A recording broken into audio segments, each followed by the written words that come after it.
Ngày thứ hai của hành trình là Chủ nhật, mình ghé chợ phiên Hoàng Su Phì để ăn sáng. Rời chợ, mình men theo tỉnh lộ 178, dừng chân ở cầu Suối Đỏ rồi tiếp tục hành trình đến thị trấn Cốc Phài. Từ trung tâm thị trấn, mình đi lên thảo nguyên Xuôi Thầu. Buổi chiều, mình quay lại theo lối cũ để vào Bản Phùng. Thị trấn Vinh Quang nằm ở trung tâm huyện Hoàng Su Phì, tỉnh Hà Giang, cách thành phố Hà Giang khoảng 120 km về phía Tây. Được thành lập ngày 20 tháng 8 năm 1999, thị trấn có diện tích khoảng 4,87 km vuông, với dân số hơn 5.000 người vào năm 2019. Đến ngày 16 tháng 6 năm 2025, khi tỉnh Hà Giang sáp nhập vào tỉnh Tuyên Quang, thị trấn Vinh Quang cùng một số xã lân cận như Bản Luốt được gộp lại thành đơn vị hành chính mới mang tên xã Hoàng Su Phì. Trước khi sáp nhập, Vinh Quang giữ vai trò là trung tâm hành chính, thương mại và dịch vụ của huyện. Đây là nơi tập trung các hoạt động buôn bán nhỏ lẻ, chợ phiên, dịch vụ công cộng. Người dân chủ yếu sống bằng nông nghiệp, dịch vụ và thương mại nhỏ, đồng thời tham gia phát triển du lịch cộng đồng.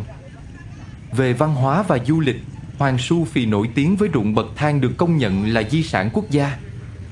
Vinh Quang không chỉ là trung tâm hành chính mà còn là cửa ngõ du lịch của huyện.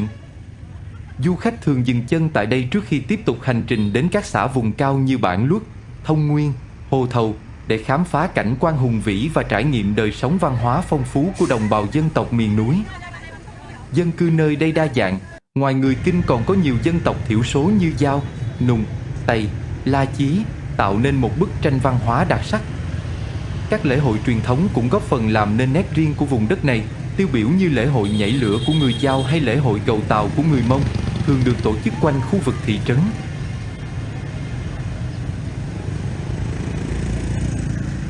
Rời thị trấn Vinh Quang, mình men theo tuyến tỉnh lộ 178 hướng về thị trấn Cốc Phài.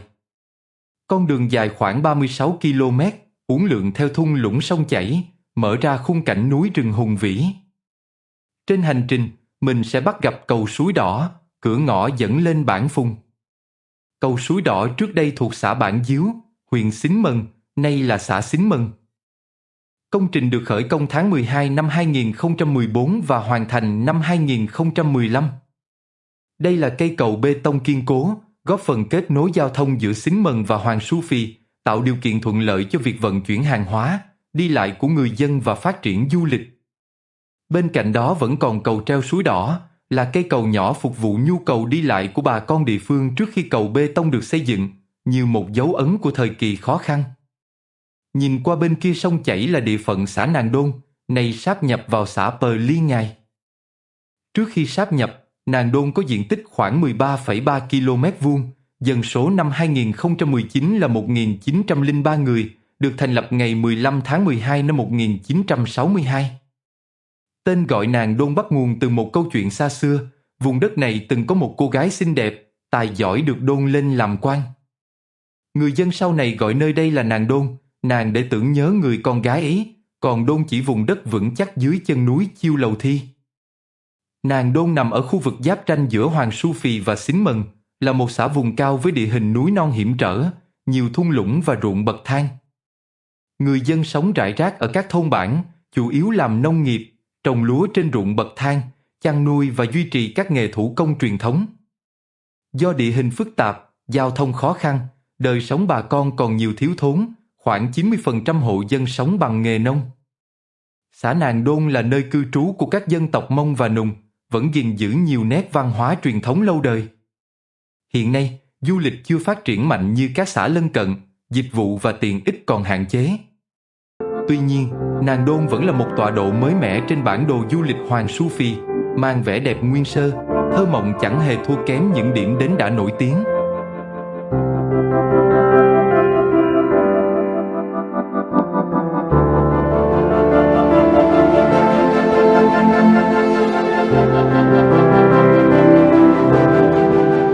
Nối tiếp hành trình, mình đặt chân đến thị trấn Cốc Phài, đây là trung tâm hành chính của huyện Xín Mần, tỉnh Hà Giang trước đây. Thị trấn có diện tích khoảng 16,46 km vuông, dân số năm 2019 đạt 5.605 người. Người dân địa phương xưa gọi nơi này là Cốc Phẩy, theo tiếng Nùng nghĩa là cây phây, một loài cây gỗ lớn mọc thành rừng rậm rạp khắp vùng. Đầu thế kỷ 20, khi người Pháp vẽ bản đồ, họ ghi nhầm cốc phẩy thành cốc Pai. Từ đó, cái tên này được sử dụng rộng rãi và trở thành tên chính thức của thị trấn. Cách trung tâm cốc Pai khoảng 5 km, thảo nguyên Suối Thầu nằm ở độ cao hơn 1.200 mét so với mực nước biển. Nơi đây nổi bật với không khí trong lành, khung cảnh xanh mát quanh năm của những vạt lúa, nương ngô và thảm cỏ mượt mà. Người Mông sinh sống trên thảo nguyên thường trồng lúa, ngô, dược liệu. Vào mùa thu hoạch, bà con còn gieo thêm các loài hoa phù hợp với khí hậu và đất đai như tam giác mạch, hoa cải, hoa cánh bướm, vừa làm thực phẩm, vừa tạo nên bức tranh thiên nhiên rực rỡ sắc màu. Suối Thầu là điểm nối giữa huyện Xín Mần, Hà Giang và huyện Bắc Hà, Lào Cai. Vào mùa hoa tam giác mạch, thảo nguyên trở thành điểm hẹn của nhiều nhiếp ảnh gia. Trong mùa thu hoạch, du khách dễ dàng bắt gặp hình ảnh lao động mộc mạc, chân chất của đồng bào dân tộc. Thảo nguyên Suối Thầu trải rộng hơn 90 hecta, được chia thành nhiều lô nhỏ do các hộ quản lý. Xen giữa những vườn hoa tam giác mạch, hoa màu gà, nương ngô, ruộng lúa là cảnh sắc nguyên sơ, trong trẻo. Những hàng thông lá kim mọc thẳng tắp giữa thảm cỏ xanh khiến khung cảnh trở nên đẹp quên lối về. Từ đây, bạn có thể phóng tầm mắt ngắm nhìn các xã lân cận và cả thị trấn Cốc Pai nhỏ bé nhưng đầy sức sống. Giữa thảo nguyên còn có chiếc xích đu để du khách ngồi chụp ảnh, ngắm toàn cảnh núi non hùng vĩ. Một khung cảnh rất đổi Hà Giang, vừa hoang sơ, vừa thơ mộng, như bước ra từ những thước phim điện ảnh.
Rời Suối Thầu, mình men theo con đường cũ hướng về cầu Suối Đỏ để lên Bản Phùng.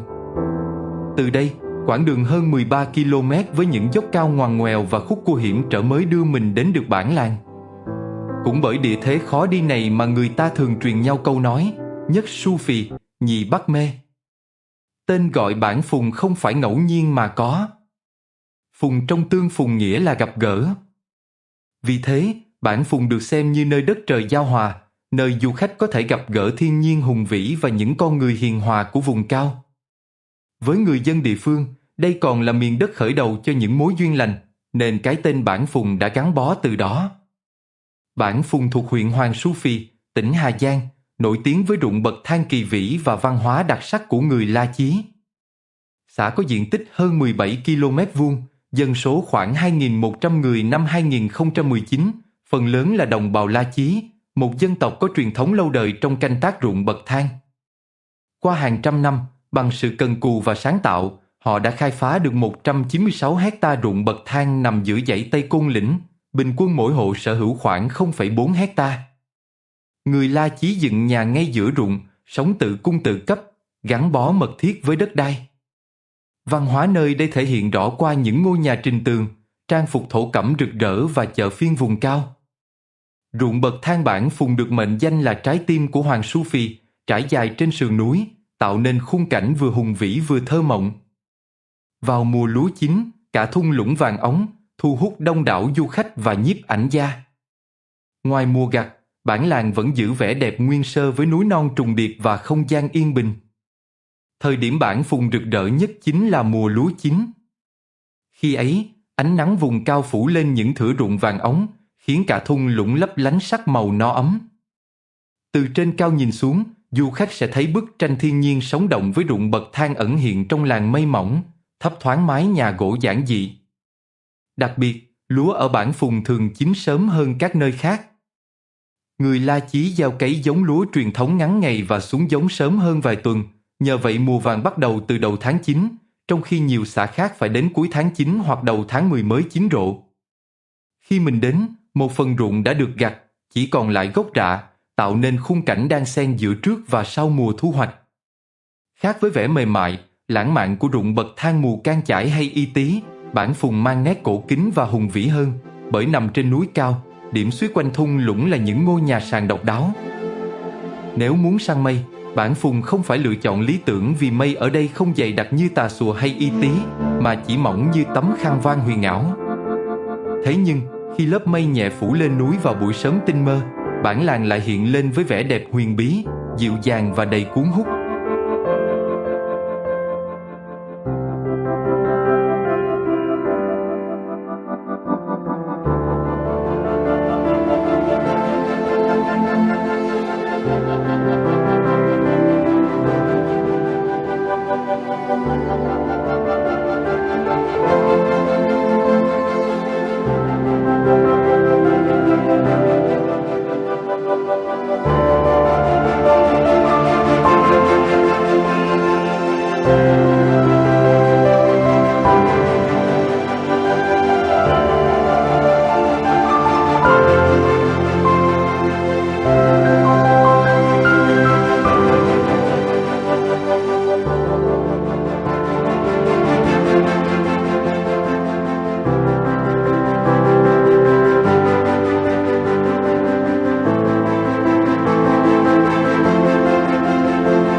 Ngày 28 tháng 9, từ cầu Suối Đỏ lên Bản Phùng, mưa đã bắt đầu rơi nặng hạt do ảnh hưởng của cơn bão số 10.